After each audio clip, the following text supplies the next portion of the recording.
بسم اللہ الرحمن الرحیم۔ صرف 5 منٹ کا مدرسہ قرآن و حدیث کی روشنی میں 15 شوال المکرم۔ نمبر 1، اسلامی تاریخ۔ ام المؤمنین حضرت ام سلمہ رضی اللہ عنہا۔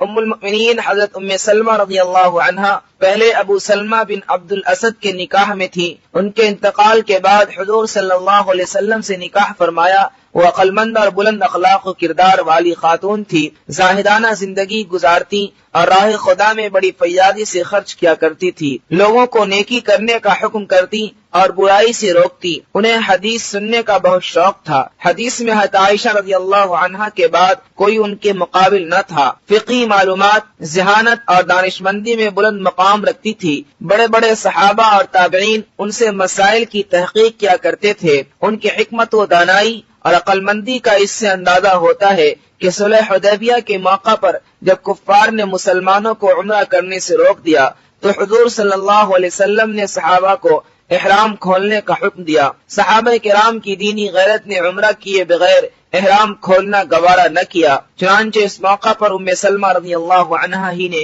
حضور صلی اللہ علیہ وسلم کو مشورہ دیا کہ ابھی صحابہ صدمے سے نڈھال ہیں، پہلے آپ احرام کھول دیجئے، آپ کو دیکھ کر صحابہ بھی احرام کھول دیں گے۔ آپ نے اس مشورہ کو قبول کر کے احرام کھول دیا تو صحابہ کو یقین ہو گیا کہ اب صلح کے شرائط بدل نہیں سکتے، اس لیے انہوں نے بھی اپنا احرام کھول دیا۔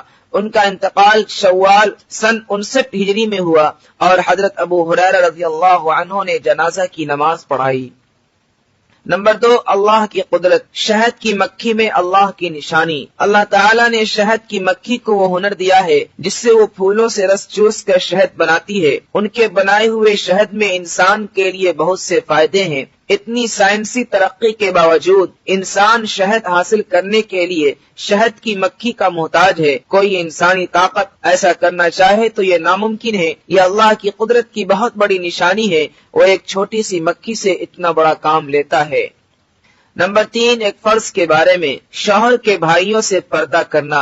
رسول اللہ صلی اللہ علیہ وسلم نے فرمایا، نامحرم عورتوں کے پاس آنے جانے سے بچو۔ ایک انصاری صحابی نے عرض کیا، دیور کے بارے میں آپ کیا فرماتے ہیں؟ تو آپ صلی اللہ علیہ وسلم نے فرمایا، دیور تو تمہارے لیے موت ہے، یعنی شوہر کے بھائی وغیرہ سے پردہ کرنا انتہائی ضروری ہے، کیونکہ وہ تباہی و ہلاکت میں ڈالنے کا بڑا سبب ہے۔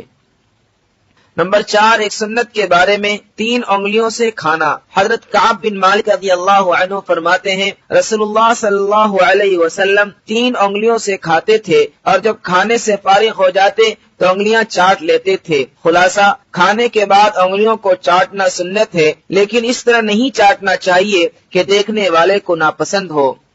نمبر 5، ایک اہم عمل کی فضیلت، یتیم کے سر پر ہاتھ پھیرنا۔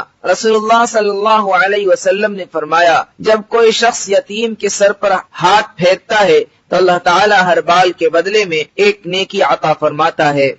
نمبر 6، ایک گناہ کے بارے میں، تکبر کی سزا۔ رسول اللہ صلی اللہ علیہ وسلم نے فرمایا، جس شخص کے دل میں رائی کے برابر بھی تکبر ہوگا وہ جنت میں داخل نہ ہوگا۔ کسی نے کہا، آدمی اچھے کپڑے اور اچھے جوتے پسند کرتا ہے تو کیا ایسا کرنا تکبر میں شامل ہے؟ آپ صلی اللہ علیہ وسلم نے فرمایا، اللہ تعالیٰ صفائی ستھرائی کو پسند کرتا ہے، تکبر تو حق بات نہ ماننا اور لوگوں کو حقیر سمجھنا ہے۔ نمبر 7، دنیا کے بارے میں، دنیا میں امیدوں کا لمبا ہونا۔ رسول اللہ صلی اللہ علیہ وسلم نے فرمایا، مجھے اپنی امت پر سب سے زیادہ ڈر خواہشات اور امیدوں کے بڑھ جانے کا ہے۔ خواہشات حق سے دور کر دیتی ہیں اور امیدوں کا لمبا ہونا آخرت کو بھلا دیتا ہے۔ یہ دنیا بھی چل رہی ہے اور ہر دن دور ہوتی چلی جا رہی ہے، اور آخرت بھی چل رہی ہے اور ہر دن قریب ہوتی جا رہی ہے، یعنی ہر وقت زندگی کم ہوتی جا رہی ہے اور موت قریب آتی جا رہی ہے، اس لیے آخرت کی تیاری میں لگے رہنا چاہیے۔ نمبر 8، آخرت کے بارے میں، نیک عمل کرنے والوں کا انعام۔ قرآن میں اللہ تعالیٰ فرماتا ہے، جو لوگ ایمان لائے اور نیک عمل کرتے رہے وہ جنت کے باغوں میں داخل ہوں گے، وہ جس چیز کو چاہیں گے ان کے رب کے پاس وہ ان کو ملے گی، ان کی ہر خواہش کا پورا ہونا بھی بڑا فضل و انعام ہے۔